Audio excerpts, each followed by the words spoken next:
बिहार विशेष current affair में आपका स्वागत है। आइए क्वेश्चंस का प्रैक्टिस करते हैं। क्वेश्चन नंबर फर्स्ट, केंद्रीय श्रम एवं रोजगार मंत्रालय द्वारा जारी रिपोर्ट के अनुसार असंगठित क्षेत्र के श्रमिकों की संख्या के मामले में देश में बिहार का कौन सा स्थान है? ऑप्शन नंबर ए प्रथम, ऑप्शन नंबर बी दूसरा, सी तीसरा एंड ऑप्शन नंबर डी कोई नहीं या इनमें से एक से अधिक। हमारा सही आंसर होगा ऑप्शन नंबर बी दूसरा। आइए समझते हैं असंगठित क्षेत्र। तो सबसे बड़ा असंगठित क्षेत्र जो है वह कृषि है, और कृषि में जो संलग्न मजदूर होते हैं वो क्या होते हैं? अकुशल होते हैं, यानी उनमें स्किल की कमी होती है। Okay, next question number second, Bihar में किस स्थान पर गारलैंड ट्रेंच बनाया गया है? Option number A Patna, B Gaya, C Muzaffarpur and D कोई नहीं। हमारा सही आंसर होगा गया। जल संसाधन विभाग के द्वारा गया में गारलैंड ट्रेंच का निर्माण किया गया है। और आइए समझते हैं गारलैंड ट्रेंच क्या होता है।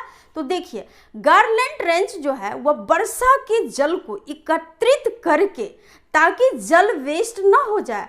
और आप अभी न्यूज में पढ़े होंगे और न्यूज में अक्सर ये आते रहता है कि अब जो विश्व युद्ध होगा पूरे वर्ल्ड में वह किसको लेकर के होगा? जल संकट को लेकर होगा। तो इसलिए कृषि में वर्षा के जल का उपयोग करने के लिए जल को एकत्रित करके, संजो करके रखने और उसका सदुपयोग कृषि में करने के लिए सिंचाई के रूप में, इसलिए गारलैंड ट्रेंच का निर्माण किया गया है। Next question number third, Bihar के कितने जिलों को भूमि सम्मान 2023 प्रदान किया गया है? Option number A 7, B 5, C 9 and option number D कोई नहीं या इनमें से एक से अधिक। हमारा सही आंसर होगा option number B 5।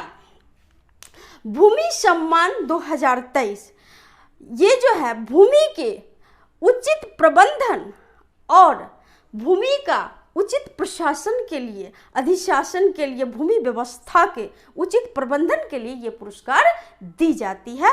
Okay, next question number 4, राष्ट्रमंडल खेल में वेट लिफ्टिंग में रेफरी की भूमिका निभाने वाली बिहार की बेटी है? Option number A Suman Singh, B Roshni Singh, C Srishti Singh and option number D कोई नहीं या इनमें से एक से अधिक। हमारा सही आंसर होगा ऑप्शन नंबर सी Srishti Singh.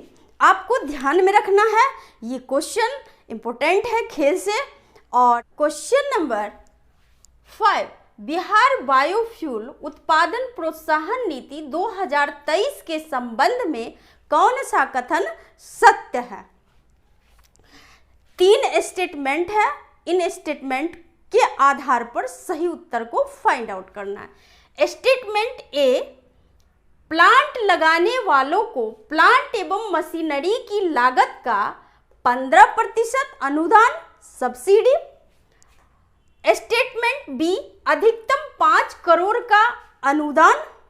Statement C, SC ST EBC वर्ग की महिला, दिव्यांग आदि को 15.75% का अनुदान। ऑप्शन नंबर ए, बी एवं सी। ऑप्शन नंबर सेकेंड, बी एवं सी। ऑप्शन नंबर थर्ड, ए एवं सी एंड ऑप्शन नंबर डी कोई नहीं या इनमें से एक से अधिक। हमारा सही आंसर होगा option number first, A B एवं सी तीनों कथन, तीनों स्टेटमेंट करेक्ट है, सही है। आइए समझते हैं इस पॉलिसी को। इस तरह के स्टेटमेंट आपके एग्जाम में आ सकते हैं, इसलिए ये पॉलिसी 2023 है, इसलिए आपको 23 ध्यान में रखना है, क्योंकि एग्जाम में 22 भी लिख सकता है और 21 भी हो सकता है कि बायोफ्यूल उत्पादन प्रोत्साहन नीति 2021, या फिर जो स्टेटमेंट दिया गया है इसी आधार पर आपको स्टेटमेंट रहेगा और आपको इसी स्टेटमेंट में से सही स्टेटमेंट्स का चयन करना है। तो देखिए, जो प्लांट लगाएगा बायोफ्यूल के लिए, अभी जो फ्यूल का उपयोग होता है पेट्रोल का, डीजल का, तो इससे क्या होता है, पोल्यूशन बहुत बढ़ रहा है। महानगरों में खास करके आप न्यूज में सुनते होंगे कि लोगों को आइज की प्रॉब्लम हो रही है, आइज में जलन आ रहा है। तो इस पोल्यूशन को दूर करने के लिए, ग्लोबल वार्मिंग की समस्या से निजात पाने के लिए बायोफ्यूल पर सरकार का, गवर्नमेंट का या वर्ल्ड लेवल पर इस पर जो है ध्यान दिया जा रहा है। तो बायोफ्यूल जो आप पढ़े होंगे कि पहले क्या था कि जेट्रोफा पौधा होता है, उससे बायोडीजल का उत्पादन किया जाता है, जो कि मान लीजिए पर्यावरण के अनुकूल है, पर्यावरण के लिए हार्मफुल नहीं है। इससे कोई जो है हमारे मानव जीवन पर या फिर हमारे पर्यावरण पर बायोफ्यूल से कोई नुकसान, कोई हानि नहीं होता है। तो देखिए, क्वेश्चन नंबर 6, बहुआयामी गरीबी सूचकांक के अनुसार बिहार में गरीबी में कमी आई है। Option number A 14.5 crore, option number B 12.5 crore, option number C 13.5 crore and option number D कोई नहीं या इनमें से एक से अधिक। हमारा सही आंसर होगा 13.5 करोड़। इससे पहले भी मैं बहुआयामी गरीबी सूचकांक का जिक्र कर चुकी हूँ। नेशनल लेवल पे जो मैं नेशनल इंटरनेशनल का जो करंट अफेयर देती हूँ उसमें भी और बिहार में भी। तो आइए फिर से एक बार हम लोग फिर से रिवीजन कर लेते हैं ताकि आपको परेशानी ना हो। तो सबसे पहले आप ये जान ले, कोई भी रिपोर्ट आप पढ़ते हैं, कोई भी सूचकांक जारी किया जाता है तो उसको कौन जारी करता है उसको ध्यान में रखना है। तो बहुआयामी गरीबी सूचकांक को नीति आयोग के द्वारा जारी किया जाता है और बिहार में गरीबी कितना है तो 33.76% लोग बहुआयामी गरीबी से ग्रसित हैं। और ये जो बहुआयामी गरीबी सूचकांक है वह 3 आयाम के आधार पर और 12 संकेतकों के आधार पर जारी किया जाता है। जैसे आप क्वेश्चन नंबर 7, प्रतिबंध दिवस कब मनाया जाता है। ऑप्शन नंबर ए 26 दिसंबर, बी 26 नवंबर और सी 26 अक्टूबर एंड डी कोई नहीं या इनमें से एक से अधिक। हमारा सही आंसर होगा ऑप्शन नंबर बी 26 नवंबर। देखिए, ये प्रतिबंध दिवस किससे संबंधित है तो शराब के सेवन को हतोत्साहित करने के लिए, प्रतिबंधित करने के लिए ये प्रतिबंध दिवस बिहार सरकार के द्वारा मनाया जाता है। और 26 नवंबर को संविधान दिवस भी मनाया जाता है। इसको आज हम लोग रिवीजन कर लेते हैं। 26 नवंबर को क्यों मनाया जाता है। देखिए, प्रस्तावना जिसे संविधान की कुंजी भी कहा जाता है, तो उसमें आप लिखा देखेंगे कि हम भारत के लोग से शुरू होता है और लास्ट में जब पूरा प्रस्तावना लिखा जाता है तो उसमें लास्ट में है कि दिनांक 26 नवंबर 1949 को इस संविधान को अंगीकृत, अधिनियमित और आत्मार्पित करते हैं। इसलिए 26 नवंबर को अंगीकृत हुआ, इसलिए 26 नवंबर को संविधान दिवस मनाया जाता है। आपको ध्यान में रखना है। क्वेश्चन नंबर 8, आम, शहद और मत्स्य के उत्पादन में बिहार का कौन सा स्थान है। ऑप्शन नंबर ए पहला, बी दूसरा, सी चौथा एंड डी कोई नहीं या इनमें से एक से अधिक। हमारा सही आंसर होगा चौथा। आइए कुछ रिविजन्स कर लेते हैं।